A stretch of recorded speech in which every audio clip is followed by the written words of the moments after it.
Hello, I'm Brian Yennis, and you are in the strategy room. Donald Trump is headed to Capitol Hill today in hopes to rally the GOP troops roughly 2 weeks before he is slated to accept his party's nomination for president at the GOP convention. Will Trump be successful in his pursuits to gain the support he needs headed into the convention and eventually the general election? Well, here to weigh in on that are Talk Media News Bureau Chief and Fox News contributor Ellen Ratner and Republican strategist Robert O'Brien. Welcome to you both. Robert, I'd like to start with you. Yeah, do you think Trump will be successful today despite all these reports yesterday that many of the Senate Republicans are mysteriously not going to be in attendance? Well, Mr. Trump seems to sail under a lucky star. I mean, even when he's mired in controversy, events have played to his advantage, whether it was the terrorist attacks in San Bernardino or Paris or Orlando. And now today he's going to Capitol Hill on a day that Director Comey is being grilled over the decision on Hillary Clinton, and everybody's talking about Hillary Clinton's mishandling of classified information, her email scandal. So, Trump, just as Hillary Clinton is telling her supporters, you may not trust me, but I'm better than Trump.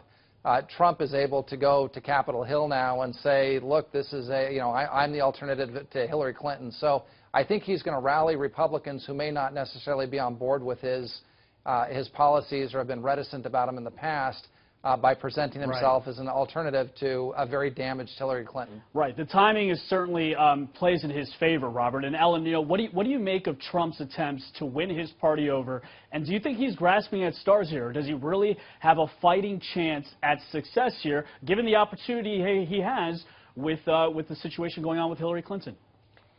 He has a great chance of success. Look, the Republicans have no place to go. They have not liked the Clintons since the Clintons were in office. Remember, the Monica Lewinsky scandal was really because they just kept at him and kept at him and kept at him, and then finally the scandal broke, and then they had no place to go. So it's the same issue here. They have no place to go. They are going to wind up supporting Trump because they don't like Hillary Clinton. It's a done deal. Right. But Robert, this is open to the both of you. I'll start off with Robert. What does he have to say today? What can he say? Because it seems like what he says in private meetings, and it seems like the establishment is waiting for Donald Trump to just come a little bit more to the middle and do what he said he would do during the general election, so that they can be a little bit more publicly for him, right? I mean, isn't that what they're asking Trump to do? Is that what they're expecting? More promises like that? Right. I think there's been at least talk of Trump preparing for the general election, being more presidential, having some prepared remarks, laying out his strategy. But again, I think when he gets up and talks about making America great again, taking care of the veterans, rebuilding the military, and then pivots to an attack on, as he calls her, crooked Hillary, and focuses on the email scandal or the Clinton Foundation scandal, I agree with Ellen. I think that is going to be, red meat to Republicans, and while they may have been concerned about either his temperament or some of the policy statements, they're going to turn to Trump as he's the nominee in 2 weeks in Cleveland. Ellen, if this doesn't work for Trump, what do you think his next step should be? Because everybody right now knows more about the people that are not showing up to the RNC than they do about the people that will show up. So what would be his next step?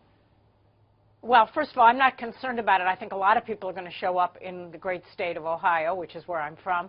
But secondly, and I'm a lib, but I will tell you that what is going to happen with Donald Trump is he is going to come off as presidential. Anybody who has seen what he said the night he wins primaries, the speech he gave in New Hampshire in February was very presidential. So he has the capacity. He just can't get off the rails. If he follows the script, so to speak, he'll do just fine. So, Robert, is this all for looks or the big meeting? Very quickly, is this something that you think can really make a difference? I think it's an important meeting. I think what's going to be really important is who he names as his VP, and I think if you see a Washington insider and somebody that the party establishment is comfortable with as his VP, that's going to be a big sign to them that he's going to be, run a traditional presidential campaign in the general. Interesting. We shall see what comes of this big meeting and, of course, meetings to come. Ellen and Robert, thank you both so much for being here. Thank you. For complete coverage on the 2016 election, go to foxnews.com. I'm Brian Yennis. Thanks for watching.